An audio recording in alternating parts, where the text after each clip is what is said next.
This is the Reformed Libertarians Podcast, a project of the Libertarian Christian Institute with Kerry Baldwin and Gregory Baus. We explore free society from a Reformed perspective. You can find us at reformedlibertarians.com. We talk about culture, society, politics, economics, theology, philosophy, worldview, and more, helping those interested in liberty and human flourishing to think about them based in the Reformed faith. This is episode 9. We're discussing objections to non-monopolist or stateless civil governance, part 3. I'm Gregory Baus here with Kerry Baldwin, and we'll be talking about the third in a series of 4 articles written by Kerry.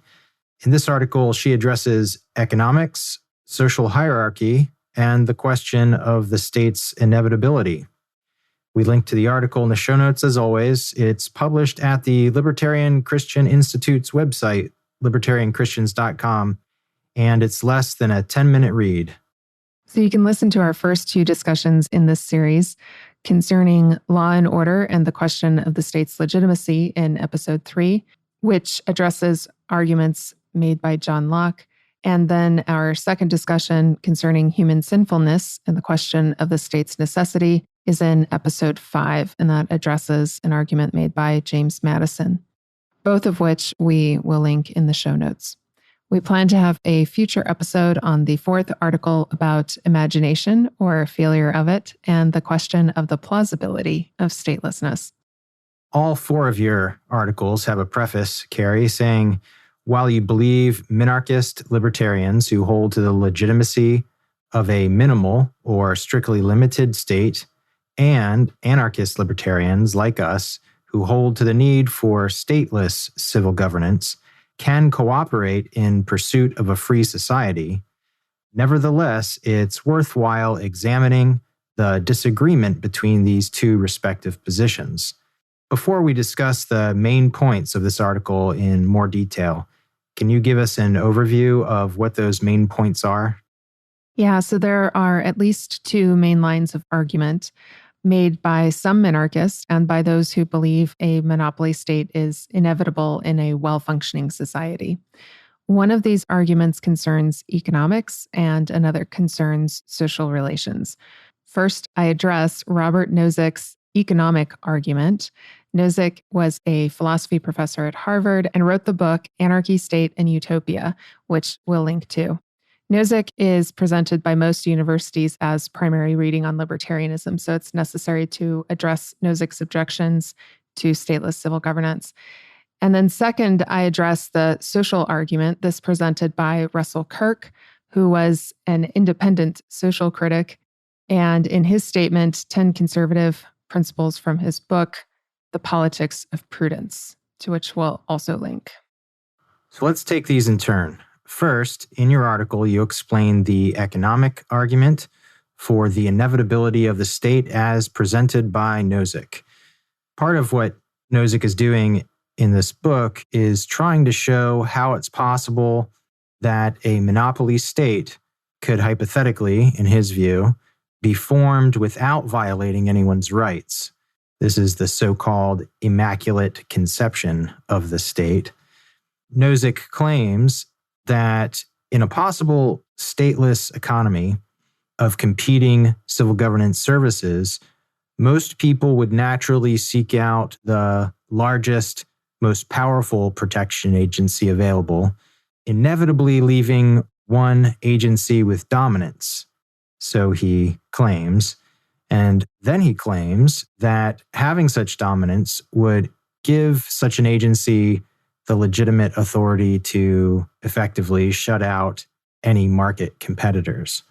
In response to Nozick's argument, though it's really more a set of unsupported claims on this point, you refer to a chapter by Murray Rothbard from his book, The Ethics of Liberty. We'll link the text and audio of that chapter in the show notes, of course. And Kerry, you highlight a number of Nozick's assumptions that Rothbard shows to be false. What's one of those false assumptions? Yeah, so one of the false assumptions Nozick makes, which Rothbard addresses, is that so-called social contract theories all commit this basic mistake. That is, holding that mere promises are legitimately coercively enforceable.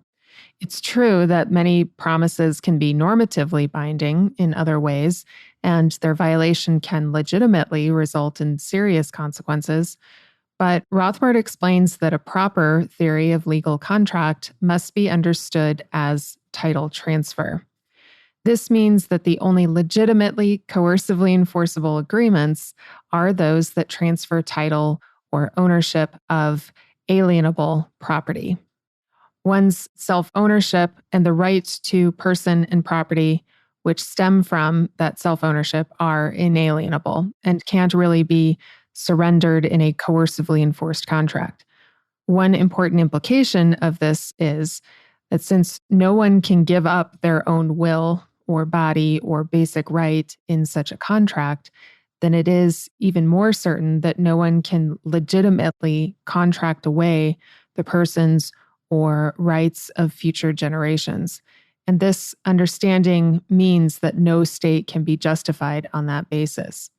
In any case, Nozick proposes that competing protection agencies would require clients to relinquish certain rights.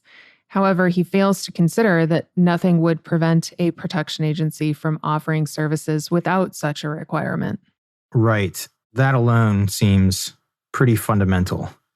Another false assumption Rothbard mentions, which you highlight, is that competing protection agencies would supposedly resort to combat instead of arbitration in disputes. It's really absurd, I think, to suppose that in a society that wouldn't otherwise resort to dispute resolution by combat, that then in a stateless market situation, protection agencies in that society, which depend on voluntary purchase of their services without coercive revenue collection or taxation, it's simply unlikely that they would alienate their clients and needlessly destroy their own resources by failing to agree with other agencies in advance on arbitration services. Yeah. And for some listeners, that might raise the wouldn't warlords take over objection to non-monopolistic civil governance, as if the warlords haven't already taken over. We'll say more about that in a future episode. And for now, we'll link to the text and audio for a helpful article by Robert Murphy on that question. At this point, you mention in your article, Kerry, about agreements between agencies regarding arbitration and appeals and disputes. That leads right into another false assumption by Nozick that you highlight. That's right. Rothbard also brings out the fact that, contrary to Nozick's assertion, cooperative agreements and voluntary standardization between competing agencies in no way constitutes institutional merger. For example, the fact that all credit and debit cards are the same shape, or that the USB-C is now being adopted by Apple, are examples of voluntary market standardization without institutional mergers. So, such arrangements between protection agencies wouldn't mean they're one dominant agency. The adoption would occur as a consequence of assent to best practices. Tens of thousands of arbitration agencies, judges, lawyers, and private protection agencies currently exist in the United States. They're in agreement on certain rules, but aren't acting as a unified entity. And as Bob Murphy points out, cooperative agreements between agencies create disincentives to use violence, even if in some otherwise justifiable situations. In other words, use of violence would not likely constitute best practices, so would be employed less, not more. Rothbard also raises historical examples that heavily weigh against the idea that such agencies would naturally result in a dominant agency. Ancient Ireland's non-monopolistic legal system is a well-known example, and we'll have a link with info about that in the show notes. So those are the three responses to erroneous assumptions involved in the economic argument for the inevitability of the state as proposed by Nozick.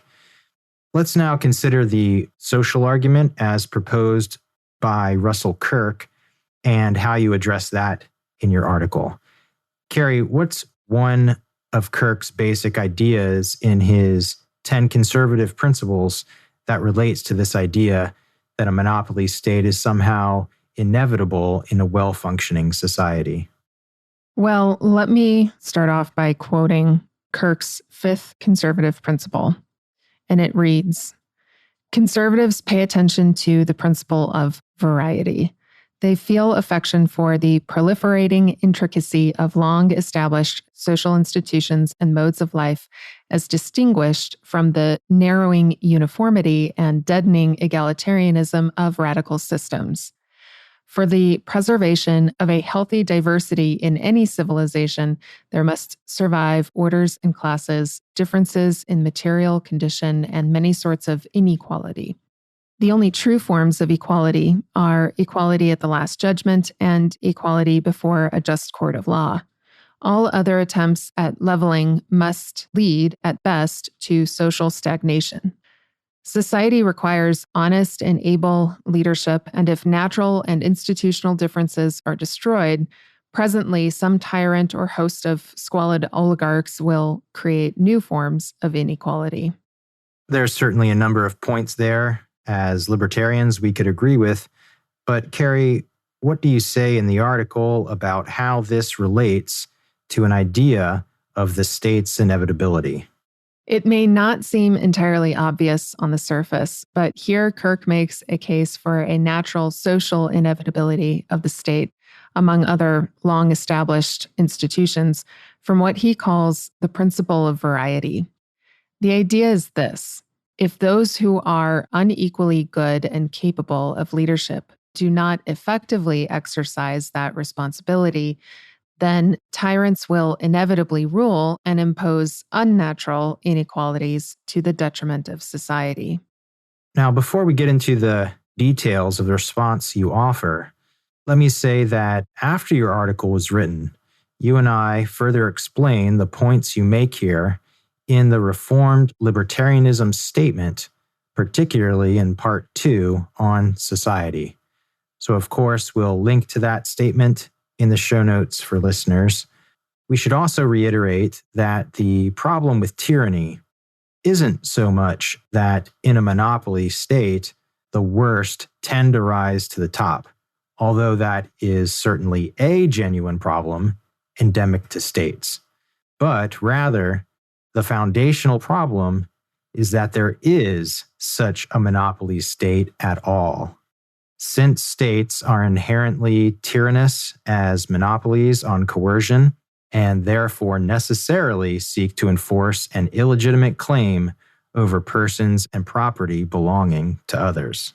Kerry, how then do you address Kirk's principle of variety that involves inevitable, legitimate inequalities, for instance, that of leadership, or we might say hierarchies of authority in society, which some view as an argument for the inevitability of the state in a properly functioning society? Yeah, so it's true that in inter-individual relations and within various communities, there can be, and often is, leadership, or there are authority arrangements which can be legitimate forms of hierarchy. As Reformed Libertarians, we don't think hierarchy and or authority are bad things as such, of course. God has ordained legitimate offices of authority in marriage, family, church, civil governance, and in many other societal spheres.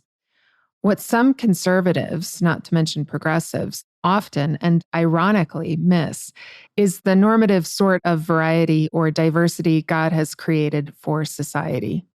The neocalvinist or reformational view of society we hold to, which is promoted by 19th and early 20th century Reformed thinkers such as Abraham Kuyper, Herman Bavinck, and especially around the mid-20th century, Herman Dooyeweerd, rejects both an individualistic view and a collectivist or even so-called communitarian view of society, which are the predominant perspectives.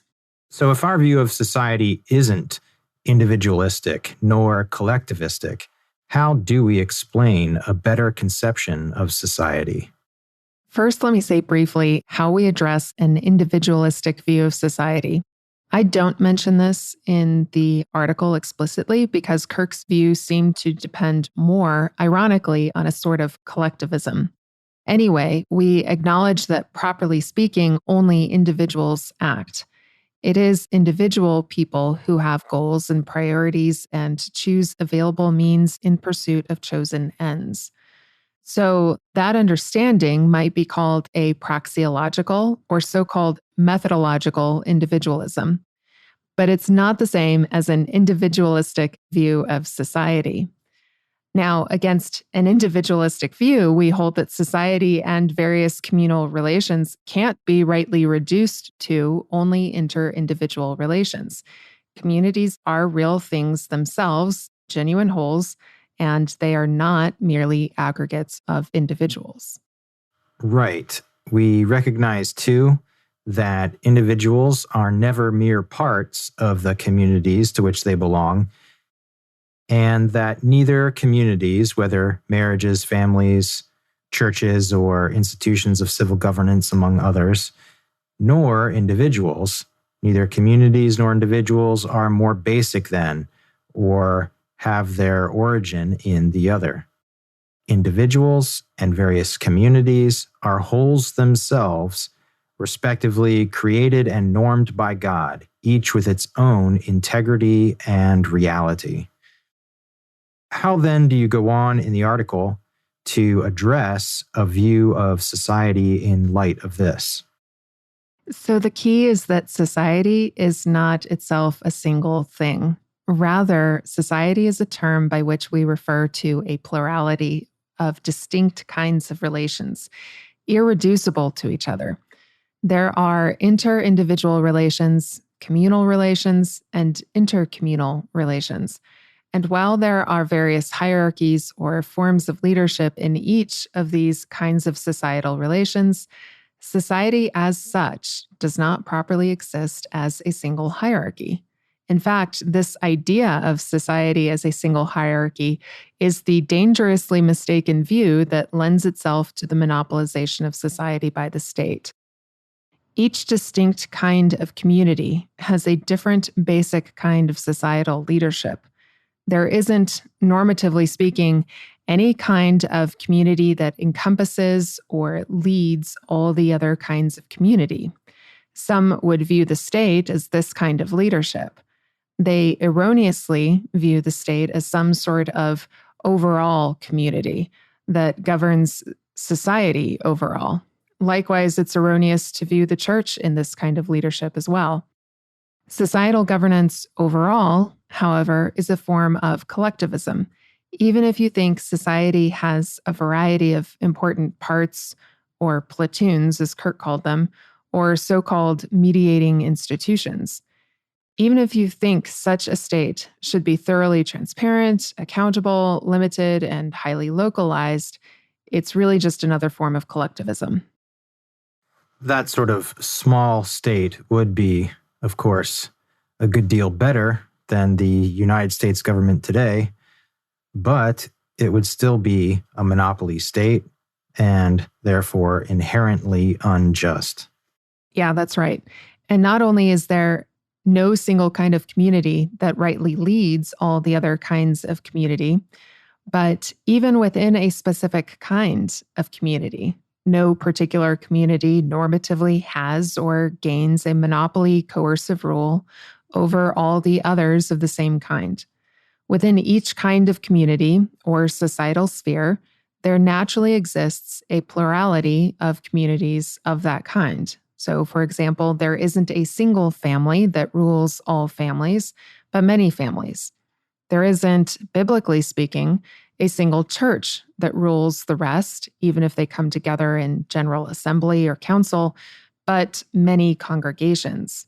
And again, normatively, in just civil governance, there's no monopoly government, but a variety of civil governance institutions. In the end, a state is not inevitable in a well-functioning society because God has not normed society to be a singular thing, ruled monopolistically by a single institution, and certainly not based on aggression. Yes, that is indeed a better conception of society.